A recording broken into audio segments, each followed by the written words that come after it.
in his rhetoric. I very rarely hear him say the things that I used to hear Ronald Reagan say, the things I used to hear Bill Clinton say about how much he loves America. I do hear him criticize America much more often than other American presidents. And when it's not in the context of an overwhelming number of statements about the exceptionalism of America, it sounds like he's more of a critic than he is a supporter. Risky political business abounds at the moment. Rudy Giuliani's taken off the gloves. The president continues angering left and right with his comments, or lack thereof. Money isn't flowing to Chris and Hillary, and then there's the matter of Bibi. Welcome back to MidPoint. Veteran political analyst, co-author of the bestseller Power Grab, Obama's Dangerous Plan for a One-Party Nation. Dick Morris joins us here in the studio. Good to see you again, Dick. Good to be here. Let's get started out with Chris Christie. Home state donors are leaving Chris Christie and going over to Jeb Bush. Now, of course, Christie's people say, don't worry about it. We got plenty of money coming in. But this has got to say something to his campaign. Yeah, I think that Christie is someone whose space has been taken. Bush takes it up for the moderates who want a candidate who they think can win. And Walker takes it over from those who want a good governor, executive experience, and aggressive action against the left and the unions. And I think that between the two, he's sort of the second best establishment figure and the second best governor, and second best doesn't get a lot of votes. Has he already torpedoed himself, though, in the minds of many as being a serious contender come the nomination process? I'm not sure he's torpedoed himself pragmatically, but I think that he did kill himself with a lot of voters, including this one, when he damn near endorsed Obama after Katrina. Still comes back to haunt him, doesn't it? And that's me. not going away. And all of us. He's still president. And all of us, it still does. And he wouldn't be if Christie hadn't done that, in my view.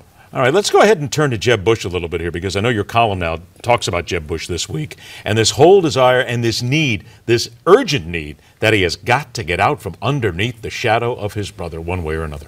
Yeah, not so much his father, but his brother.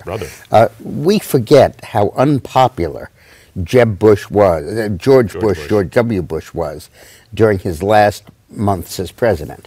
He left the White House with Gallup giving him 34%. Obama's never been below 38. In a few months before he left office during the election, he was at 25. Nixon's low was 24. Carter's low was 23. He was at 25. He was reviled not just for the deaths in Iraq, but for the financial crisis. And he should be. He was president for 8 years. Those were his appointees at the Fed, his appointees at Treasury. He presided over the whole 8 years of loose monetary policy that led to this bubble and the crash and lax regulation, and supported the repeal of Glass-Steagall. I think that when you put that together, Jeb has got to explain how his policies will differ from those of W. Bush.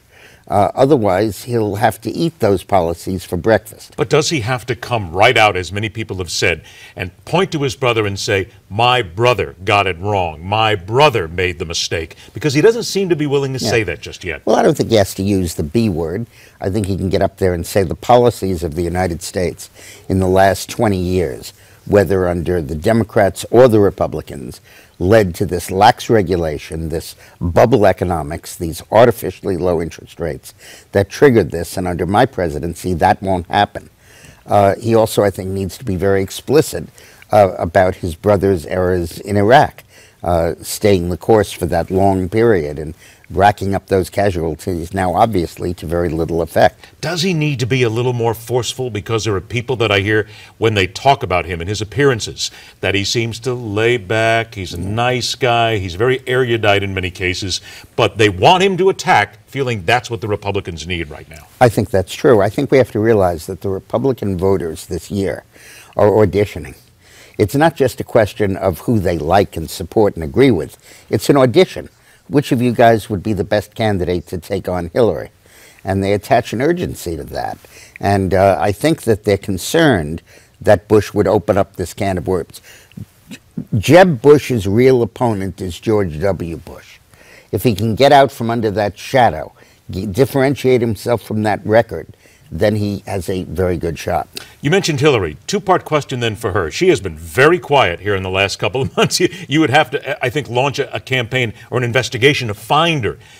Is that a good thing for her at this point, number one? Number two, there's some reports coming out there that her money is not exactly as fat as she would want it at this point, and there's still a lot of people waiting. And is that a concern? The second one I don't think is concerned. When she announces she'll be deluged with money. And in any case, she has all those thinly veiled bribes to the Clinton Foundation that she can spend on travel as she wishes from foreign governments. I think that the reason she's silent is that she doesn't have a message. Hillary always follows gurus. She always wants one guy to tell her what to have for breakfast.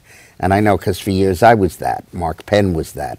Ira Magaziner was that. Sandy Berger was that, sequentially. Never more than one at a time. And she doesn't have it now. She suddenly is surrounded by everybody in the world because she's the consensus Democratic nominee. And she has to sift through it and figure out a message. And she's not good at that. She's very good once she has her message at giving it, but not good at deriving it. And let me say this about the foundation. In 1799, the Americans under James Monroe went to Paris to negotiate an end to the naval war of the French attacking our ships. And the foreign minister, Talleyrand, refused to see them unless he was paid $1 million bribe. Well, how is that different from Hillary as Secretary of State demanding that Saudi Arabia, the UAE, Oman, as well as other actual allies, ante up for the Clinton Foundation to get special privileges with the State Department? Talleyrand was called the XYZ affair. All right. 60 seconds left. You mentioned the Middle East. I'm going to move quickly to something else here, and that is Benjamin Netanyahu, the invitation to speak before Congress. Many people in Israel want him to back out, want him to find a convenient excuse. Has John Boehner put himself in a hole right now that there is no way out of? Because it seems as if the public opinion tide is turning against this idea. Oh, I don't agree with that at all. I think that Netanyahu should speak. I think he has to speak.